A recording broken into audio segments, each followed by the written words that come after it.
Hello नमस्कार, मैं मुकेश कुमार आपका अपने यूट्यूब चैनल मुकेश मेस पे स्वागत करता हूँ। तो चलिए शुरू करते हैं आज की क्लास। और आज की क्लास में हम क्या पढ़ने वाले हैं, टाइप ऑफ ट्रायंगल्स। कौन सी टाइप पढ़ेंगे, बेस्ड अपॉन एंगल्स। कोणों के आधार पर जो त्रिभुजों के प्रकार है वो पढ़ेंगे। ठीक है, हमने साइड्स के आधार पर तीनों कवर कर लिए थे। हमने समद्विबाहु पढ़ लिया, समबाहु पढ़ लिया और विषमबाहु भी पढ़ लिया। अब हम पढ़ेंगे बेस्ड अपॉन एंगल्स, जो कोणों के आधार पर होते हैं। तो कोणों के आधार पर ट्रायंगल्स कितने प्रकार के होते हैं, ये होते हैं 3 प्रकार के। पहला कौन सा होता है, पहला होता है acute angle. Acute angle triangle, जिसको हिंदी में क्या बोलते हैं, न्यून कोण त्रिभुज। क्या बोलते हैं, न्यून कोण त्रिभुज। न्यून कोण त्रिभुज का मतलब होता है कि जिसके सारे एंगल्स, ऑल एंगल्स 90 डिग्री से छोटे हो, उन्हें हम क्या बोलते हैं, acute angle triangle.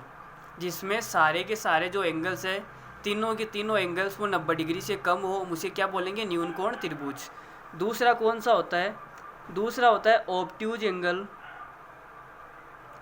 Obtuse angle triangle, इसको हम बोलेंगे अधिक कोण त्रिभुज। अधिक कोण त्रिभुज, जिसके अंदर एक एंगल, वन एंगल 90 डिग्री से बड़ा हो, एक एंगल 90 डिग्री से बड़ा हो, उसे हम क्या बोलेंगे, अधिक कोण त्रिभुज। तीसरा कौन सा होता है, तीसरा होता है right angle triangle. Right angle triangle, इसको हिंदी में बोलेंगे समकोण त्रिभुज। समकोण त्रिभुज, जिस त्रिभुज का एक एंगल, वन एंगल 90 डिग्री के बराबर हो, उसे हम क्या बोलेंगे, समकोण त्रिभुज। तो ये तीनों हम पढ़ने वाले हैं। आज की क्लास में हम पढ़ेंगे एक्यूट एंगल वाला और ऑब्ट्यूज एंगल ट्रायंगल। ठीक है, आज की क्लास में ये दो कवर कर लेंगे और फिर अगली क्लास में राइट एंगल ट्रायंगल पढ़ेंगे। ये वाला थोड़ा सा इंपॉर्टेंट है, तो आप इस पर ज़रा सा गौर फरमाना। ठीक है, इस पर ज़्यादा ध्यान देना। ये थोड़ा सा बड़ा टॉपिक भी है, तो इसमें 2 क्लासें लग जाएगी मेरे हिसाब से राइट एंगल ट्रायंगल में। और आज की क्लास में हम पढ़ेंगे एक्यूट एंगल ट्रायंगल और ऑब्ट्यूज एंगल ट्रायंगल। तो आप पहले हेडिंग लगाओ, आज का क्या है, acute angle triangle. Acute angle triangle, इसके बारे में हम पढ़ेंगे कि क्या होता है। तो देखो, चित्र बना देता हूँ मैं एक्यूट एंगल ट्रायंगल का। ये हमारा कोई एक्यूट एंगल ट्रायंगल है, न्यून कोण त्रिभुज है, ए बी और सी। ए के सामने वाली भुजा होती है ए, बी के सामने वाली भुजा होती है बी, और सी के सामने वाली भुजा की लंबाई होती है सी। ठीक है, अब इसमें अगर मैं हाइट खींचूँ एच, तो ये मैंने इसकी हाइट बना दी एच। ठीक है, और ये पूरी भुजा ए है, बी सी की लंबाई कितनी है, ए है, तो इसको मान लेता हूँ मैं कि ये यहाँ से यहाँ तक एक्स है, तो यहाँ से यहाँ तक कितनी हो जाएगी, ए माइनस एक्स। इतना हो गया भाई, यहाँ से यहाँ तक x मान ली, तो यहाँ से यहाँ तक a माइनस एक्स। अब मैं इसमें पाइथागोरस प्रमेय लगा रहा हूँ और इसमें पाइथागोरस प्रमेय लगा रहा हूँ, तो मेरे पास में क्या आएगा, एच स्क्वायर बराबर, इसमें पाइथागोरस प्रमेय लगाऊंगा तो आएगा बी स्क्वायर माइनस ए माइनस एक्स का होल स्क्वायर। कर्ण स्क्वायर बराबर आधार स्क्वायर प्लस लंब स्क्वायर होता है, तो यहाँ से लंब स्क्वायर बराबर क्या आ जाएगा, कर्ण स्क्वायर माइनस आधार स्क्वायर। तो एच स्क्वायर का मान मैंने यहाँ से निकाल दिया। अब अगर एच स्क्वायर का मान मैं यहाँ से निकालूंगा तो क्या आएगा, ये आएगा एच स्क्वायर बराबर सी स्क्वायर माइनस एक्स स्क्वायर। सी स्क्वायर माइनस एक्स स्क्वायर, ये भी एच स्क्वायर का मान है, तो आपस में बराबर होंगे, तो यहाँ से इन्हें बराबर कर दो। देखो क्या आएगा, बी स्क्वायर माइनस ए माइनस एक्स का होल स्क्वायर बराबर सी स्क्वायर माइनस एक्स स्क्वायर। तो इसका होल स्क्वायर खोलेंगे तो कितना आएगा, ए स्क्वायर माइनस का एक्स स्क्वायर प्लस का 2ax बराबर सी स्क्वायर माइनस एक्स स्क्वायर। तो देखो एक्स स्क्वायर से एक्स स्क्वायर कट जाएगा, फिर मेरे पास में ए स्क्वायर को अगर इधर ले जाऊँ तो क्या बचेगा, बी स्क्वायर प्लस 2ax बराबर हो जाएगा सी स्क्वायर प्लस ए स्क्वायर। तो मेरे पास में ये रिजल्ट आया। इस रिजल्ट से मैं क्या निष्कर्ष निकाल सकता हूँ, इससे मैं ये निष्कर्ष निकाल सकता हूँ कि जो सी स्क्वायर प्लस ए स्क्वायर का मान है, ये बी स्क्वायर से क्या होगा, बड़ा होगा। बी स्क्वायर से क्या होगा, बड़ा होगा। भाई अगर बी स्क्वायर में मैं 2x जोड़ूंगा तब इसके बराबर आएगा, तो सीधी सी बात है कि इसका जो मान है ये बी स्क्वायर से क्या होगा, बड़ा होगा। अगर आपको ये बात नहीं समझ में आई है तो आप ऐसे समझो, अगर बी स्क्वायर का मान 8 है और 2ax का मान 2 है, तो इसका पूरा का मान कितना आएगा, इस पूरे का मान सी स्क्वायर प्लस ए स्क्वायर का मान आएगा 8 + 2 = 10, यही तो आएगा। तो कहने का मतलब कि जो 10 है ये बड़ा है इस 8 से, ठीक है। तो 10 को मैं क्या लिख दूँ, सी स्क्वायर प्लस ए स्क्वायर, और ये बड़ा हो जाएगा 8 मतलब बी स्क्वायर। तो यही रिजल्ट आपको निकालना है।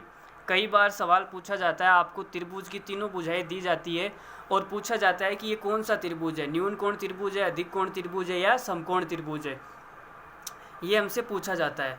तो यहाँ से क्या आ जाएगा, अब यहाँ से हम 3 निष्कर्ष निकाल सकते हैं। 3 निष्कर्ष क्या निकाल सकते हैं, देखो।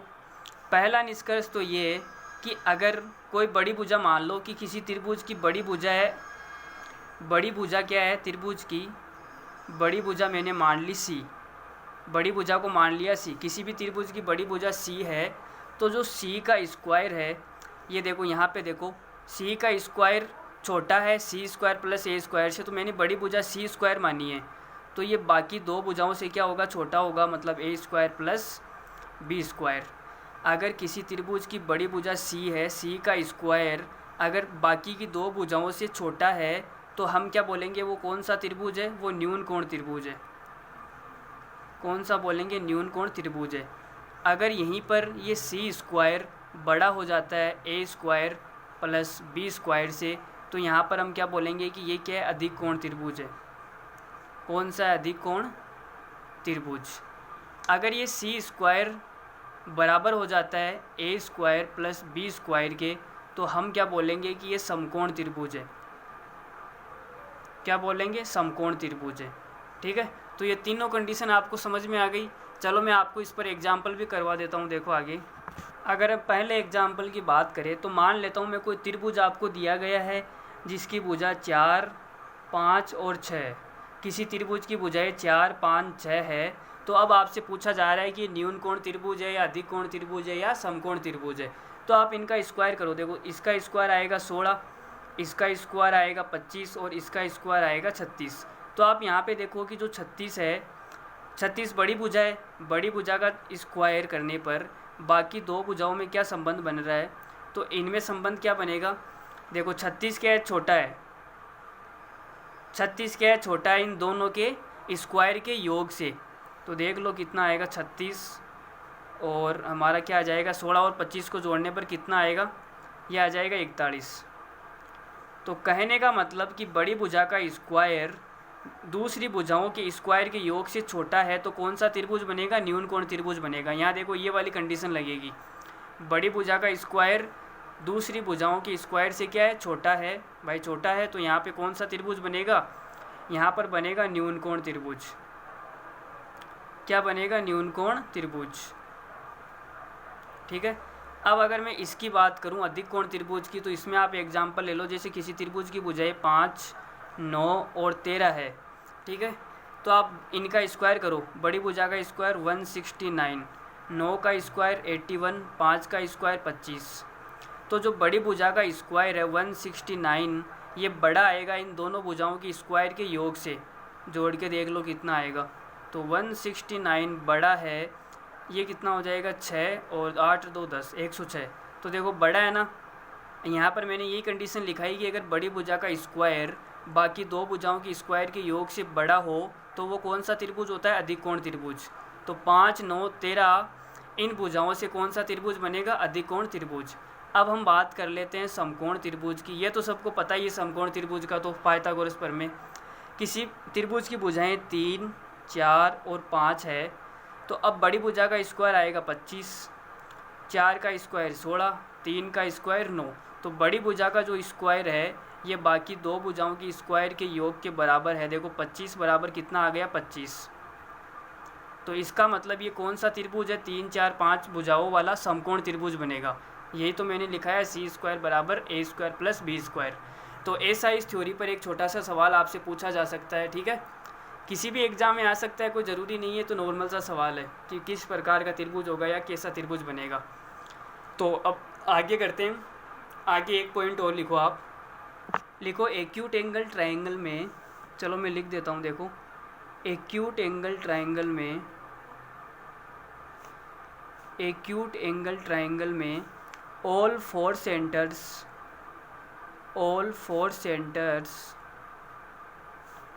लाई का मतलब स्थित होते हैं या पड़े रहते हैं। लाई का मतलब वैसा तो होता है पड़े रहते हैं, लाई का मतलब पड़े रहते हैं। All four centres lie inside the triangle, ठीक है। इस बात का मतलब है कि जो न्यून कोण त्रिभुज होता है उसमें जो सभी सेंटर्स होते हैं, सभी सेंटर्स का क्या मतलब है यहाँ पर, फोर सेंटर्स का मतलब पहला सेंटर तो हो गया सेंट्रोइड, दूसरा हो गया इन सेंटर का मतलब होता है अंतकेंद्र, सेंट्रोइड का मतलब होता है केंद्रक, और हो गया सरकम सेंटर का मतलब होता है परिकेंद्र, और चौथा कौन सा हो जाएगा, ऑर्थो सेंटर, जिसको हिंदी में बोलते हैं लंब केंद्र। तो न्यून कोण त्रिभुज में सेंट्रोइड, इन सेंटर, सरकम सेंटर, ऑर्थो सेंटर ये त्रिभुज के अंदर ही होते हैं। जैसे ये हमारा एक्यूट एंगल ट्रायंगल है, तो ये चारों के चारों सेंटर त्रिभुज के अंदर ही स्थित होते हैं। कहीं पर भी स्थित हो उससे कोई मतलब नहीं है, कहने का मतलब त्रिभुज के अंदर होते हैं। ये नहीं सेंटर या सरकम सेंटर यहाँ पे पड़ा है, नहीं, चारों के चारों सेंटर त्रिभुज के अंदर ही होते हैं, ठीक है। बस इतना सा पॉइंट लिख लिया। अब हम इस पर एक सवाल करेंगे, उसके बाद में हम कौन सा पढ़ेंगे, ऑब्ट्यूज एंगल ट्रायंगल, ठीक है। चलो एक सवाल देखो, ये हमारी क्लास का पहला सवाल देखो, आज की क्लास का पहला सवाल है ये, let A B C be an acute angle triangle. ये बोल रहा है ए बी सी को मान लो, लेट का मतलब होता है मानना, ए बी सी को आप मान लो कि एक्यूट एंगल ट्रायंगल है, न्यून कोण त्रिभुज है, मान लिया भाई, ठीक है। आगे इसमें बोला है कि ए बी इज बेस, अच्छा ए बी आधार है, बेस का मतलब क्या है, आधार, अरे भैंस नहीं है, बेस है, बेस का मतलब आधार, जो शादी वगैरह में देते हैं ना बेस, वो बेस है। आगे क्या बोला है, एंड इक्वल टू 8 सेंटीमीटर, और जो ये बेस है ये इक्वल टू 8 सेंटीमीटर, मतलब बेस की लंबाई कितनी, 8 centimetre. And C D is altitude of length 6 centimetre. C D क्या है, एल्टीट्यूड, एल्टीट्यूड का मतलब होता है हाइट होता है, उसकी लेंथ कितनी है, 6 सेंटीमीटर है। Find the distance between mid points of B C and A D. इसका आपको मिड पॉइंट को मिलाने पर जो रेखा आएगी उसकी क्या करनी है, लंबाई ज्ञात करनी है, या फिर कहूँ तो दोनों के बिंदुओं के बीच की दूरी ज्ञात करनी है। तो इसमें भाई 3 कॉन्सेप्ट लगेंगे। कौन कौन से कॉन्सेप्ट हमारे इसमें काम करेंगे मैं आपको बता देता हूँ। देखो पहला कॉन्सेप्ट तो ये लगेगा इसमें कि ये कोई त्रिभुज है, त्रिभुज ए बी और सी है। अगर इस त्रिभुज में मैं इस ए बी के मिड पॉइंट से बी सी के समांतर कोई रेखा खींचूँ तो वो भी क्या करेगी, मिड पॉइंट पे कट करेगी। इसका मतलब ये भी क्या होगा, मिड पॉइंट होगा, ठीक है। पहला कॉन्सेप्ट तो ये। दूसरा कॉन्सेप्ट क्या लगेगा, दूसरा कॉन्सेप्ट ये लगेगा कि अगर बी सी के समांतर, लिख देता हूँ मैं, बी सी ए बी सी के समांतर कोई रेखा है पी क्यू, और इसकी लेंथ अगर 2x है तो इस पी क्यू की लेंथ कितनी होगी, x होगी, ठीक है। ये सारी चीज़ें मैं आपको पीछे बता चुका हूँ, अगर आपको पीछे वाली चीज़ें याद है तो, ठीक है। अगर इसकी लेंथ 2x है तो इसकी आधी कितनी हो जाएगी, ऊपर वाले की लेंथ पी क्यू की लेंथ कितनी हो जाएगी, x। तीसरा कॉन्सेप्ट इसमें क्या लगेगा, तीसरा कॉन्सेप्ट ये लगेगा, इसका जस्ट उल्टा लगेगा, ए बी सी इस वाले का जस्ट उल्टा लगेगा। अगर पी मिड पॉइंट है और क्यू भी मिड पॉइंट है तो इन दोनों को जो मिलाने पर जो रेखा आएगी पी क्यू वो बी सी के क्या होगी, समांतर होगी, ठीक है। बस ये 3 कॉन्सेप्ट हमारे काम करेंगे। अगर आपको याद है पीछे वाला तो तीनों कॉन्सेप्ट मैंने यहाँ पर भी आपको रिवाइज़ करवा दिया है। अब इस सवाल को करते हैं, देखो क्या लगेगा इसमें। पहले तो हम चित्र बना लेते हैं ए बी सी। ये हमारा भाई त्रिभुज हो गया ए बी सी, और सवाल में बोला है कि ये एक्यूट एंगल ट्रायंगल है। ए बी इज बेस, अच्छा ए बी बेस है क्या, सिट। ए यहाँ पे लो भाई, ये वाला पॉइंट ए है, ये वाला पॉइंट बी है, और इस वाले पॉइंट को ले लो आप सी, ठीक है। ए बी हमारा बेस हो गया जिसकी लंबाई आपको दे रखी है 8 सेंटीमीटर, और सी डी इज एल्टीट्यूड, और सी डी एल्टीट्यूड का मतलब होता है हाइट, मतलब ये 90 डिग्री, और ये पॉइंट डी, सी डी की लंबाई कितनी दे रखी है 6 सेंटीमीटर। ये सी डी कितना है भाई 6 सेंटीमीटर है। ठीक है आगे देखो, find the distance between mid point of B C. B C कहाँ पर है, देखो बी सी ये रही, बी सी का मिड पॉइंट मान लेते हैं ये वाला मिड पॉइंट है। बी सी का मिड पॉइंट हो गया क्यू, और ए डी का मिड पॉइंट कौन सा होगा, ए डी का मिड पॉइंट मान लेते हैं ये वाला है। तो ए डी का मिड पॉइंट को आप मान लो पी। तो पी और क्यू के बीच की दूरी आपको ज्ञात करनी है, ये दूरी कितनी आएगी, पी और क्यू के बीच की दूरी आपको ज्ञात करनी है, मतलब आपको ज्ञात क्या करना है, पी क्यू की लंबाई ज्ञात करनी है कि कितना आएगा। बस इतना सा सवाल है और कुछ भी नहीं है सवाल में। तो देखो पहला क्या बोलेगा, पहला इसमें कौन सा कॉन्सेप्ट लगेगा, पहला ये कॉन्सेप्ट लगेगा कि अगर मिड पॉइंट से इस ए बी के समांतर कोई रेखा खींची जाए, इस ए बी के समांतर रेखा खींची जाए तो वो क्या करेगी, मिड पॉइंट पे कट करेगी। इसका मतलब जो ये पॉइंट आएगा एन, ये भी हमारा क्या होगा, मिड पॉइंट होगा। ये एन भी क्या होगा, मिड पॉइंट होगा। ठीक है, अगर इस ए बी की लंबाई 8 सेंटीमीटर है तो इस क्यू एन की लंबाई कितनी आएगी, ये वाला देखो, ये 8 है तो इसकी लंबाई आएगी 4। कितनी आएगी, 4, जस्ट आधी आएगी। ठीक है, अब आगे मुझे ये बताओ, इस वाले त्रिभुज में देखो सी डी ए, इस वाले त्रिभुज में ये वाला मिड पॉइंट है, ये वाला मिड पॉइंट है। तो मिड पॉइंट को जब मिड पॉइंट से मिलाया जाएगा तो जो ये रेखा आएगी पी एन, ये किसके समांतर आएगी, सी डी के समांतर आएगी। भाई सी डी के समांतर आएगी। ये वाला देखो, जब मिड पॉइंट को मिलाया जाता है तो ये रेखा आती है बी सी के समांतर आती है, मतलब आधार के समांतर। तो जब पी एन दोनों मिड पॉइंट्स को मिलाया जाएगा तो ये रेखा सी डी के समांतर आएगी। ठीक है, अब अगर ये रेखा सी डी के समांतर है तो सी डी की लंबाई कितनी है, 6। तो इस रेखा की लंबाई कितनी हो जाएगी, वो हो जाएगी 3। भाई आधी तो होगी ना, ये वाला कॉन्सेप्ट। अब मुझे ये बताओ कि अगर ये वाली रेखा और ये वाली रेखा दोनों समांतर है तो यहाँ पर अगर 90 डिग्री बना है तो यहाँ पर भी कितना बनेगा, 90 डिग्री बनेगा। भाई जो संगत कोण होते हैं समांतर रेखाओं के बीच में, देखो ये 2 समांतर रेखाएं हैं और ये तीसरी रेखा कट कर रही है, तो जो ये संगत कोण है, ये संगत कोण आपस में क्या होते हैं, बराबर होते हैं। ये वाला कोण इसके बराबर आ जाएगा और ये वाला कोण इसके बराबर आ जाएगा। ठीक है, तो समांतर रेखाओं को कट करने पर जो संगत कोण बनते हैं वो आपस में क्या होते हैं, बराबर होते हैं। तो अगर ये वाला 90 डिग्री है तो ये वाला भी 90 डिग्री होगा। अब देखो इसके समांतर कौन सी है, ये, तो ये 90 डिग्री है तो ये भी क्या होगा, 90 डिग्री होगा। ये भी 90 डिग्री होगा, ये भी 90 डिग्री होगा, ये भी 90 डिग्री होगा। ठीक है, ये भी 90 डिग्री होगा, सारे 90 डिग्री हो गए। अब अगर ये वाला 90 डिग्री है तो ये वाली रेखा समांतर है, तो ये 90 डिग्री है और ये 90 डिग्री है तो ये भी 90 डिग्री होगा। ठीक है, अब यहाँ से देखो क्या मैं अलग से बना के दिखा रहा हूँ आपको, ये और ये वाला और ये वाला कौन सा अलग निकाला है मैंने, देखो एन, तो यहाँ पे एन और ये क्यू और ये पी। तो एन क्यू की लंबाई आपको दे रखी है 4 और ये एंगल दे रखा है 90 डिग्री और इसकी लंबाई दे रखी है 3 और पी क्यू की लंबाई आपको ज्ञात करनी है। तो पी क्यू की लंबाई कितनी आ जाएगी, पी क्यू की लंबाई इसमें पाइथागोरस प्रमेय लगा दो, तो कर्ण स्क्वायर बराबर आधार स्क्वायर प्लस लंब स्क्वायर। तो कितना आ जाएगा, 3 का स्क्वायर 9, 4 का स्क्वायर तो ये बनेगा 25 का अंडर रूट हो जाएगा 5। तो इस सवाल का आंसर कितना आएगा, 5। ठीक है, उम्मीद करता हूँ कि ये सवाल आपको समझ में आया होगा और मैंने समझाने में कोई भी कसर नहीं छोड़ी है। ठीक है, अगर फिर भी नहीं समझ में आया तो वीडियो को आप दोबारा एक बार ब्रेक लेके देखिए, फिर समझ में आएगा। ठीक है, और जैसे जैसे मैंने बोल कर आपको समझाया है, आप वैसे वैसे थ्योरी के रूप में इसको अपनी कॉपी में नोट कर लो, ताकि जब आप अगली बार देखो तो आपको याद रहे।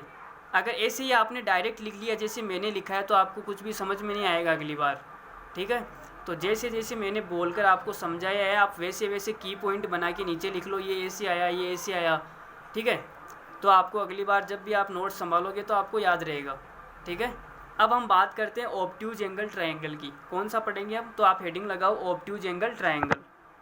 ऑब्ट्यूज एंगल ट्रायंगल की एक ख़ास बात होती है, वो ख़ास बात क्या होती है कि इसमें जो एक एंगल होता है, कोई सा भी एक एंगल, वो एक एंगल क्या होता है, 90 डिग्री से बड़ा होता है। ठीक है, और इसमें मैंने आपको क्या कंडीशन लिखाई थी कि जो बड़ी भुजा का स्क्वायर है वो बड़ा होता है बाकी 2 भुजाएं के स्क्वायर के योग से। ये कंडीशन मैंने आपको पीछे लिखवाई थी।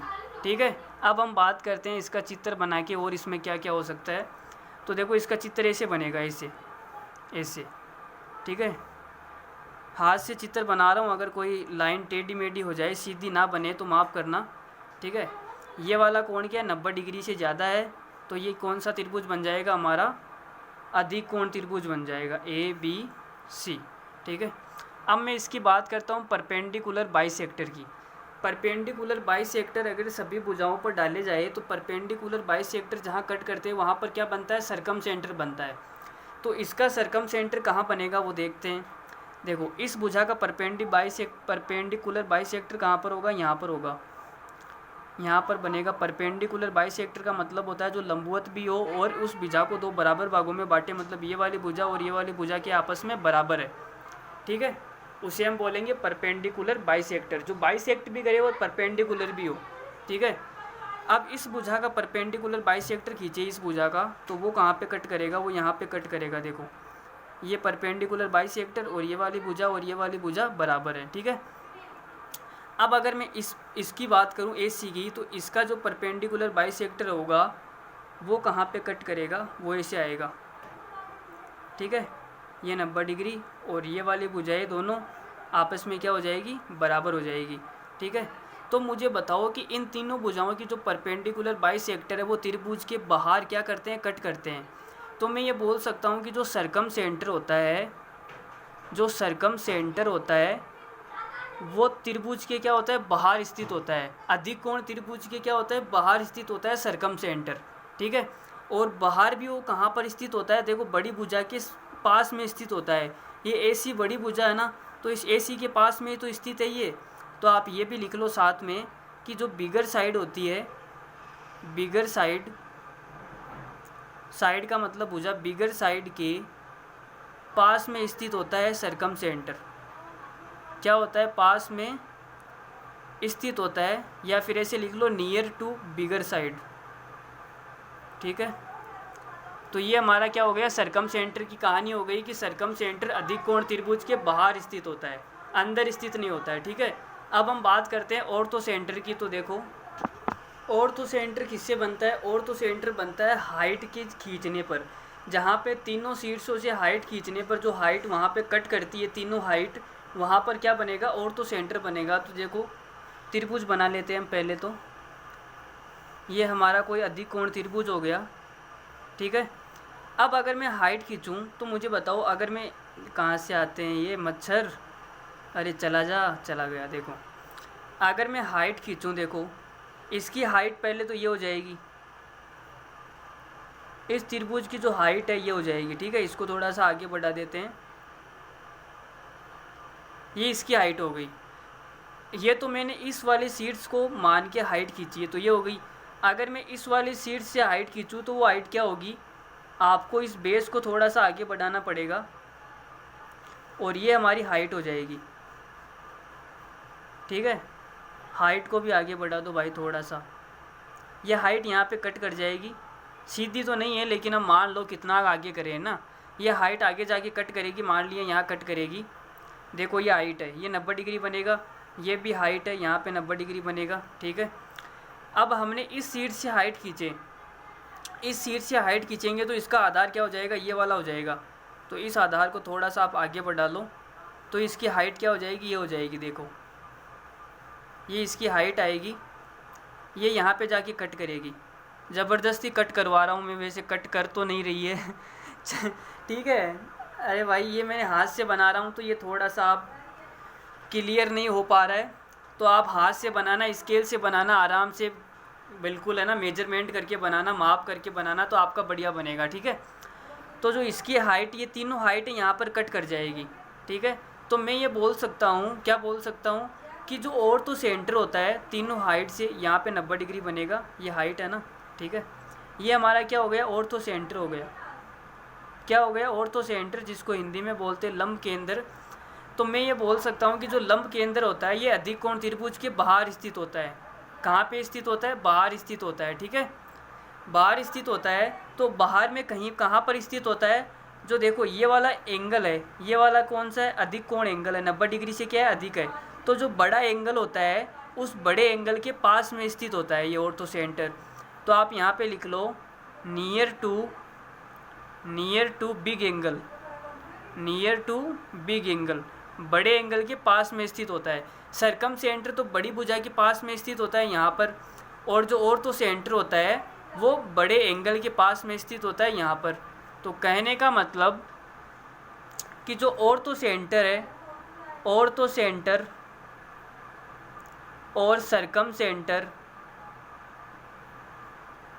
सेंटर ये दोनों अधिक कोण त्रिभुज के बाहर स्थित होते हैं। ये दोनों अधिक कोण त्रिभुज के बाहर स्थित होते हैं, बाहर स्थित होते हैं। और दो कौन से सेंटर बच गए? एक तो हमारा इन सेंटर बच गया और एक हमारा सेंट्रोइड बच गया। तो ये इन सेंटर और सेंट्रोइड होते हैं, ये अधिक कोण, सॉरी यहाँ पे लिख लो आप, त्रिभुज के अधिक कोण त्रिभुज के अंदर स्थित होते हैं। ये दोनों कहाँ पर स्थित होते हैं? अंदर स्थित होते हैं। तो ये तो हो गई एक सिंपल सी थ्योरी पोर्शन हो गया हमारा, ठीक है। अरे भाई ये तो कोई बात नहीं, ये तो थ्योरी पोर्शन है, ये तो छोटा मोटा सवाल आ जाए तो आप ध्यान में रख लेना। बाकी मैंने आपको समझा भी दिया है तो उतना कुछ नहीं है इसमें। अब हम इस पर एक बढ़िया सा सवाल लेते हैं और उसके बाद में क्लास को फिनिश करेंगे, ठीक है। तो एक पहला सवाल लिखो, सॉरी ये दूसरा सवाल है ना, एक सवाल तो हमने कर लिया, आज का दूसरा सवाल ये हमारा सवाल है। बहुत ही बढ़िया सवाल है, इसको बहुत ही बेहतरीन तरीके से समझाऊंगा मैं आपको। देखो सवाल क्या बोल रहा है। सवाल बोल रहा है कि इन ए त्रिभुज ABC, कोई त्रिभुज ABC है जिसके अंदर C is an obtuse angle. Obtuse का मतलब अधिक कोण। C कौन सा है? अधिक कोण है। The angle bisector of exterior angle A, मतलब A का जो एक्सटीरियर एंगल है उसका एंगल बाइसेक्टर, और B का एक्सटीरियर एंगल है उसका एंगल बाइसेक्टर। एक्सटीरियर एंगल का मतलब होता है बाह्य कोण। Meet BC and AC। Meet का मतलब मिलता है BC और AC को आगे बढ़ाने पर कहाँ मिलता है? D और E पर मिलता है, क्रमशः। इफ़ AB बराबर AD बराबर BE, फाइंड एंगल ACB। तो अब मुझे ये बताओ, इसमें पहले तो एक शॉर्ट ट्रिक है। चलो शॉर्ट ट्रिक में आपको, चलो पहले शॉर्ट ट्रिक ही बता देता हूँ, कॉन्सेप्ट बाद में बता दूंगा, ठीक है। मेथड से हम बाद में कर लेंगे, पहले शॉर्ट ट्रिक जान लो। शॉर्ट ट्रिक ये है, शॉर्ट ट्रिक में आप पॉइंट लगा के लिख लो कि जब किसी त्रिभुज के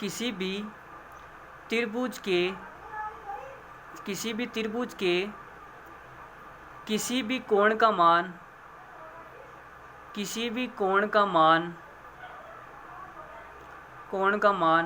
न दिया जाए। भाई त्रिभुज के अंदर 3 कोण होते हैं, अगर तीनों में से एक भी कोण का मान न दिया जाए तो उस त्रिभुज के कोण का मान 36 का मल्टीपल होता है। कोण का मान 36 का मल्टीपल होता है या 36 का गुणज होता है। क्या होता है? 36 का मल्टीपल होता है। 36 का मल्टीपल का मतलब 36, 72, ठीक है, ऐसे 36 का पहाड़ा बोलते जाओ, मल्टीपल आते जाएंगे, ठीक है। तो अब मुझे इस सवाल को ऑप्शन से करने में आसानी होगी। देखो अब मुझे बताओ, इस सवाल में कहीं पर भी कोई कोण का मान दिया गया है क्या? एंगल B 90 डिग्री है या 10 डिग्री है, 50 डिग्री, कुछ भी नहीं दिया हुआ। एंगल के बारे में कुछ कहा ही नहीं है इसने कि कितना डिग्री है, ठीक है। तो कहने का मतलब कि इसका जो भी आंसर आएगा वो क्या होगा? 36 का मल्टीपल होगा, ठीक है। तो मुझे बताओ 36 का मल्टीपल कौन सा है? देखो ये वाला 36 का मल्टीपल है, ये भी 36 का मल्टीपल है। 36 दिया 108 होता है, ये भी 36 का मल्टीपल है। 95 डिग्री 36 का मल्टीपल नहीं है, तो मैं ये बोल सकता हूँ कि ये मेरा आंसर नहीं हो सकता। अब मेरे पास में 3 ऑप्शन बच गए। तो 3 ऑप्शन में से देखो, आपको सवाल में बोला है कि C is an obtuse angle. C क्या? अधिक कोण है। और आपसे निकालना क्या? एंगल ACB, मतलब C निकालना है, जो बीच वाला होता है वही निकालना है। आपसे C एंगल पूछा जा रहा है और C क्या? ऑब्ट्यूज एंगल, अधिक कोण है। तो अधिक कोण भाई 90 डिग्री से अधिक होता है। तो 90 डिग्री से अधिक कौन सा है? ये वाला भी नहीं है, ये वाला भी नहीं है, और इस सवाल का आंसर कितना हो जाएगा? 108 डिग्री, ठीक है। अरे भाई शॉर्ट ट्रिक अच्छी लगी नहीं लगी? अगर लगी तो शेयर कर दो, सब्सक्राइब कर दो, लाइक कर दो, बस मज़ा आ गया बस, ठीक है। तो इस सवाल का आंसर कितना हो जाएगा हमारा? 108 डिग्री हो जाएगा।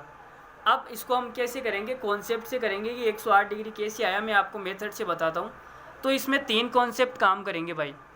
वो 3 कॉन्सेप्ट क्या है कि पहला कॉन्सेप्ट तो ये कि कोई त्रिभुज आपको दिया गया है, इस त्रिभुज के अंदर ये वाला एंगल बाइसेक्टर है, तो जो एंगल बाइसेक्टर होता है वो सामने वाले कोण को 2 बराबर भागों में बांटता है। अगर ये वाला एल्फा है तो ये वाला भी एल्फा होगा, ठीक है। एंगल बाइसेक्टर के दोनों तरफ के साइड के जो एंगल है वो कितने होते हैं, बराबर होते हैं। पहला कॉन्सेप्ट तो ये हमारा काम करेगा। दूसरा कॉन्सेप्ट क्या काम करेगा कि अगर ये कोई त्रिभुज है, ये त्रिभुज है, इस त्रिभुज में ये वाला एंगल अगर एल्फा है और ये वाला एंगल कितना है, ये वाला है एल्फा, ये भी एल्फा है, तो जो ये एक्सटीरियर एंगल होता है, बाह्य कोण, ये क्या होता है, इन दोनों के योग के बराबर होता है। तो ये कितना हो जाएगा, 2 एल्फा, ठीक है। पहला कॉन्सेप्ट ये, दूसरा कॉन्सेप्ट ये। तीसरा कॉन्सेप्ट काम कौन सा करेगा, तीसरा कॉन्सेप्ट ये काम करेगा कि अगर ये दोनों भुजाएं बराबर है तो इनके जो आमने सामने के कोण है वो क्या होंगे, बराबर होंगे। इस भुजा के सामने वाला अगर ये वाला एल्फा है तो इसके सामने वाला भी क्या होगा, एल्फा होगा। सम्मुख भुजाओं के कोण क्या होते हैं, आपस में बराबर होते हैं, ठीक है। अरे भाई 2 भुजाएं अगर बराबर है तो उनके सम्मुख कोण क्या होते हैं, बराबर होते हैं। समझ में आई बात। तो ये 3 कॉन्सेप्ट हमारे काम करेंगे। अब मैं इसका डायग्राम बनाने जा रहा हूँ, तो देखो डायग्राम कैसे बनेगा। सवाल तो आपको दिखेगा नहीं, मैं आपको सवाल बोल भी दूंगा, साथ साथ में डायग्राम भी बना दूंगा, ठीक है। यह सवाल का आप स्क्रीनशॉट लेना चाहो तो एक बार स्क्रीनशॉट ले लो। मैं थोड़ा सा सवाल दिखा देता हूँ आपको। देखो ये सवाल है, इसका फटाफट से स्क्रीनशॉट लेना चाहो तो ले सकते हो, ठीक है। आगे बढ़ जाए, ले लिया सबने, चलो देखो अब मैं इसका डायग्राम बना देता हूँ। देखो ये हमारा जो अधिक कोण त्रिभुज है ये से बनेगा, ये हो गया हमारा अधिक कोण त्रिभुज, ठीक है। अब इसमें बोला है कि जो C है, ये वाला C है, C इसको मान लेते हैं हम A, इसको मान लेते हैं B। ABC हमारा क्या हो गया, ऑब्ट्यूज एंगल ट्राइंगल हो गया, जिसके अंदर जो C है ये वाला अधिक कोण है। सवाल में साफ साफ बोला है कि C ऑब्ट्यूज एंगल, C अधिक कोण है, ठीक है। और ABC हमारा हो गया। अब बोल रहा है एंगल A का बाइसेक्टर, एंगल B का कौन एक्सटीरियर एंगल कौन सा होगा। अगर मैं इस लाइन को थोड़ा सा आगे बढ़ा दूं तो जो B का ये वाला कोण होगा, ये कौन सा, बाह्य कोण होगा, B का बाह्य कोण, ठीक है। A का बाह्य कोण कौन सा होगा, अगर मैं इस लाइन को थोड़ा सा आगे बढ़ा दूं तो ये वाला जो एंगल आएगा, ये वाला एंगल A को मैं यहाँ पे लिख देता हूँ, यहाँ से हटा दो आप। तो ये वाला जो एंगल आएगा ये क्या है, A का एक्सटीरियर एंगल है, A का बाह्य कोण है, ठीक है। तो B का बाह्य कोण और A का बाह्य कोण, इनका एंगल बाइसेक्टर खींचते हैं हम। तो इनका एंगल बाइसेक्टर देखो ये हो जाएगा, इसका एंगल बाइसेक्टर ये यहाँ पे कट कर रहा है। एंगल बाइसेक्टर का मतलब क्या होता है, ये वाला, अरे इस चिन्ह का मतलब क्या होता है, एंगल बाइसेक्टर है, ठीक है। और BC को आप आगे बढ़ा दो, तो BC को हमने आगे बढ़ा दिया, ठीक है। और ये कहाँ पर कट करेगा, एंगल A का बाइसेक्टर BC को कट करता है D पर, मतलब ये D पर कट करेगा। ये कौन सा बिंदु है, D बिंदु है, ठीक है। फिर आगे इसमें बोला है कि जो B का बाह्य कोण है, इसका जो एंगल बाइसेक्टर है वो किसको कट करता है, AC को आगे बढ़ाने पर E पर कट करता है। तो भाई AC को आप आगे बढ़ा दो, ये हमने AC को आगे बढ़ा दिया और ये यहाँ पर E पर कट करेगा। तो ये थोड़ा सा टेढ़ा जाएगा मेरा, आप आराम से चित्र बना लेना, ये लाइन थोड़ी सी टेढ़ी हो जाएगी, ठीक है। ये क्या है, एंगल बाइसेक्टर है, मतलब इस पर ये चिन्ह कर दो। यहाँ पर सबका क्लियर है। अरे भाई ये मेरा थोड़ा सा बांका हो गया, टेढ़ा मेढ़ा हो गया, तो आप आराम से स्केल से बना लेना, मैं आपको समझा रहा हूँ, ठीक है। तो ये हमारा हो गया। अब आगे सवाल में बोला है कि AB बराबर AD, मतलब जो ये AB है, AB कहाँ पर है, देखो AB ये वाली जो भुजा है ये किसके बराबर है, इस AD के बराबर है, ठीक है। तो अगर मैं इस वाले कोण को एल्फा मान लूँ, किसी भी एंगल को आप एल्फा मान लो, कुछ भी मान लो, मानना तो पड़ेगा इसमें। अगर मैं इस वाले को एल्फा माना मैंने इसको एल्फा मान लिया, ठीक है। तो अब मैंने क्या बताया था, इसमें देखो अगर 2 भुजाएं बराबर है तो उनके आमने सामने के कोण क्या होते हैं, बराबर होते हैं। अगर ये AD इस AB के बराबर है तो इस बड़े वाले त्रिभुज में ABD के अंदर ये वाला एल्फा है, तो ये वाला कितना हो जाएगा, ये वाला भी एल्फा हो जाएगा, ठीक है। यहाँ तक किसी को कोई तकलीफ़ है, कोई तकलीफ़ नहीं है। अब मुझे एक बात ये बताओ अगर ये मेरा एल्फ़ा हो गया और वो मेरा एल्फ़ा हो गया, ठीक है, दोनों क्या हो गए, बराबर हो गए आपस में। अब आप इस बड़े वाले त्रिभुज में देखो, कौन से में, ए डी और बी के अंदर, ये इसका क्या है, ये इतना सा इसका बाह्य कोण है। अगर ये वाला एल्फ़ा है और ये वाला एल्फ़ा है तो ये बाह्य कोण कितना होगा, 2 एल्फ़ा होगा, ठीक है। और ये एंगल बाइसेक्टर, अगर ये 2 एल्फ़ा इतना सा, तो ये कितना हो जाएगा, ये भी 2 एल्फ़ा हो जाएगा। भाई एंगल बाइसेक्टर है, दोनों कोण बराबर होंगे, ये 2 एल्फ़ा है तो ये 2 एल्फ़ा हो गया, ठीक है। अब आप इसको देखो, ए डी सी को देखो, ये 2 एल्फ़ा है, ये एल्फ़ा है, तो ये बाह्य कोण है। इस ए डी सी त्रिभुज का ये वाला बाह्य कोण है, तो ये 2 एल्फ़ा है, तो ये एल्फ़ा है, तो ये कितना हो जाएगा, ये 3 एल्फ़ा हो जाएगा, ठीक है। यहाँ तक किसी को कोई तकलीफ़ नहीं है, चलो जी कोई तकलीफ़ नहीं है। अब आगे सवाल में हमें बोला था कि ए बी बराबर ए डी है और बी ई भी बराबर है। बी ई कहाँ पर है, देखो बी ई ये रही, ये वाली भुजा भी क्या है, बराबर है। ये तीनों भुजाएं बराबर दे रखी है हमें, ए डी बराबर ए बी बराबर बी ई, तीनों बराबर है। अब आप इस वाले त्रिभुज में देखो, ए बी और ई के अंदर देखो, ये वाली भुजा इसके बराबर है, ठीक है। तो अगर मैं इस वाले एंगल को बीटा मान लूँ, कुछ भी मान लो, बीटा मान लो या जो आपकी मर्जी है वो मान लो, बीटा मान लिया, तो ये वाला एंगल कितना हो जाएगा मेरा, ये भी बीटा हो जाएगा, ठीक है। अब आप इसको देखो, बड़े वाले त्रिभुज में ए बी ई के अंदर ये वाला बीटा और इसका बाह्य कोण कौन सा है, ये वाला, ये इसका बाह्य कोण है, ये कितना हो जाएगा, 2 बीटा। ये एंगल बाइसेक्टर है, अगर ये 2 बीटा है तो ये वाला कितना हो जाएगा, ये भी 2 बीटा, ठीक है। अब आप त्रिभुज इसके अंदर देखो, सी बी और ई के अंदर देखो, क्या दिख रहा है आपको, अगर ये बीटा है और ये 2 बीटा है तो ये वाला इसका बाह्य कोण हो जाएगा और कितना हो जाएगा, 3 बीटा। मतलब कि 3 एल्फ़ा और 3 बीटा बराबर है, तो 3 से 3 कट जाएगा और एल्फ़ा बराबर क्या आ जाएगा, बीटा आ जाएगा, ठीक है। अब मुझे ये बताओ, एल्फ़ा बराबर बीटा आ गया, तो अब यहाँ से मैं एक छोटा सा त्रिभुज बना के दिखा रहा हूँ। देखो ये ऐसा, ये हमें दिया हुआ था 3 एल्फ़ा और एल्फ़ा बराबर बीटा है, तो इस बीटा को मैं एल्फ़ा लिख लेता हूँ, एल्फ़ा। और ये वाला एंगल कितना दिया हुआ था, ये एल्फ़ा दिया हुआ था। देखो ये 3 एल्फ़ा है, ये एल्फ़ा है और एल्फ़ा बराबर बीटा है, तो ये भी एल्फ़ा हो जाएगा। तो त्रिभुज के तीनों कोणों का योग कितना होता है, 180 डिग्री। तो 5 एल्फ़ा बराबर कितना आ जाएगा, 180 डिग्री। यहाँ से एल्फ़ा बराबर कितना आएगा, 180/5 मतलब 36 डिग्री। एल्फ़ा का मान 36 है, तो 3 एल्फ़ा का मान कितना आएगा, 108 डिग्री। और यही सवाल का क्या है, आंसर है, ठीक है। तो सबको समझ में आ गया। चलो इसी प्रकार से हम एक सवाल और लेते हैं, इसी कॉन्सेप्ट पे लेते हैं, 36 डिग्री वाले कॉन्सेप्ट पे। देखो ये हमारा सवाल है, इसमें मैंने ऑप्शन बिल्कुल भी नहीं लिखे हैं। अब आप इसमें देखो कि आपको ए बी सी को त्रिभुज दिया गया है और बी को सी पर वहाँ कट करवा दिया और बोला है कि ए बी बराबर ए सी बराबर सी डी और दिया है ए डी बराबर बी डी, तो फाइंड एंगल डी। तो एंगल डी का मान बताओ कितना आएगा। अब मुझे ये बताओ कि इसमें किसी भी कोण का मान दिया है क्या, ये इतना डिग्री है, ये इतना डिग्री है, कहीं पर भी कुछ दिया है क्या, कुछ भी नहीं दिया है, ठीक है। लाइट चली गई है, 1 मिनट के लिए आप थोड़ा सा वेट करेंगे।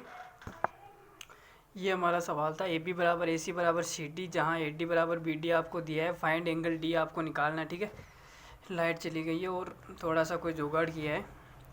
तो देखो अगर डी निकालना है, इसमें पहली बात तो कोई एंगल नहीं दिया हुआ है, इसका मतलब कि जो भी एंगल आएगा हमारा, कोई भी मान नहीं दिया गया है, तो वो 36 का क्या होगा, मल्टीपल होगा, ठीक है। तो इसमें डी निकालना है, तो मैं एक काम करता हूँ, डी को मान लेता हूँ एल्फ़ा। डी को क्या मान लेते हैं, डी मैंने मान लिया एल्फ़ा। ये चल भी नहीं रहा है, देखो। चलो मैं दूसरा डायग्राम बना दे, चलो इसी डायग्राम में देख लो रे यार, चल जा भाई चल जा। ये वाला एंगल कितना है, इसको मैंने मान लिया एल्फ़ा, ठीक है। और सवाल में दिया है कि ए बी बराबर ए सी बराबर सी डी, तो ए बी कहाँ है, देखो ए बी ये वाली भुजा, ए सी कहाँ पर है, ए सी देखो ये रही ये वाली भुजा, और सी डी कहाँ पर है, सी डी मतलब ये वाली भुजा क्या है, बराबर है। ए बी बराबर ए सी, ये क्या हो गया, सी डी बराबर है ना भाई सी डी। इतना बकवास सा सवाल कैसे बन रहा है, गलत तो मिस प्रिंट तो नहीं हो गया ना ये, A B C D, A B C D, ठीक है भाई। फिर इसमें ये मिस प्रिंटिंग कैसे आ रही है, ए बी बराबर ए सी बराबर सी डी, ए बी बराबर 20C है भाई, 20C। यहाँ पे क्या है, 20C है, तभी मैं सोचूं यार इतना ऐसा कैसे हो गया।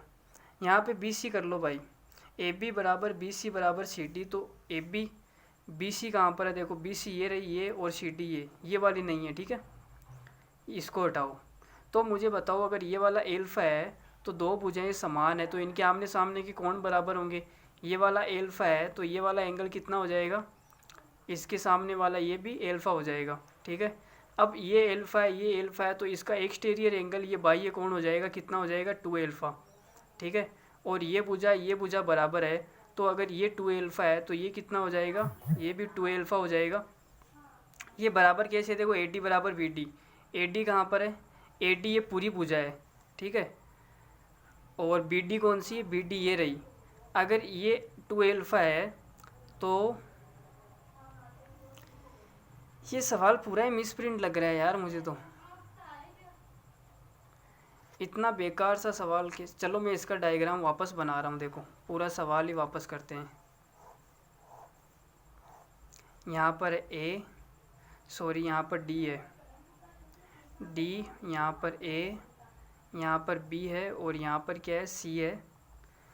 और बोला है कि ए बी बराबर बी सी बराबर सी डी है, और ए डी बराबर बी डी है, और एंगल डी आपको निकालना है। तो डी को मैं मान लेता हूँ एल्फा है। ए बी देखो ये वाली भुजा, बी सी ये वाली भुजा, सी डी कहाँ है, सी डी ये वाली भुजा। ये दो भुजाएं बराबर है तो इनके आमने सामने के कोण बराबर होंगे। ये एल्फा है तो इसके सामने का कोण ये भी कितना हो जाएगा, एल्फा, ठीक है। अब ये इनका बाह्य कोण हो जाएगा कितना, 2 एल्फा, एल्फा एल्फा 2 एल्फा। ये दोनों भुजाएं बराबर है, अगर ये 2 एल्फा है तो ये कितना हो जाएगा, 2 एल्फा, ठीक है। अब आगे दिया है ए डी बराबर बी डी, तो ए डी देखो पूरी भुजा है और बी डी पूरी भुजा है, तो ये वाली और ये वाली बराबर है, तो ये 2 एल्फा है तो ये पूरा कितना हो जाएगा, ये भी 2 एल्फा हो जाएगा, जिसमें से ये एल्फा है तो ये कितना हो जाएगा, एल्फा, ठीक है। अब मुझे क्या मिल गया, अब तो मुझे मिल ही गया है सब कुछ। ये वाला एंगल दिया हुआ है 2 एल्फा, ये वाला एल्फा और ये वाला 2 एल्फा, तो 5 एल्फा बराबर कितना हो जाएगा, 180। यहाँ से एल्फा का मान कितना आ जाएगा, 36 डिग्री, ठीक है। तो 36 ही सवाल का क्या आंसर है। तो फिर मिलते हैं अगली वीडियो में, तब तक के लिए अपना ध्यान रखिए, take care, bye bye, thank you very much. और असुविधा के लिए बहुत ही खेद है, ठीक है। अगर ये आखिरी सवाल नहीं समझ में आया तो अगली क्लास में हम वापस से समझ लेंगे इसको, ठीक है। चलो बाय बाय, टेक केयर, धन्यवाद, थैंक यू वेरी मच।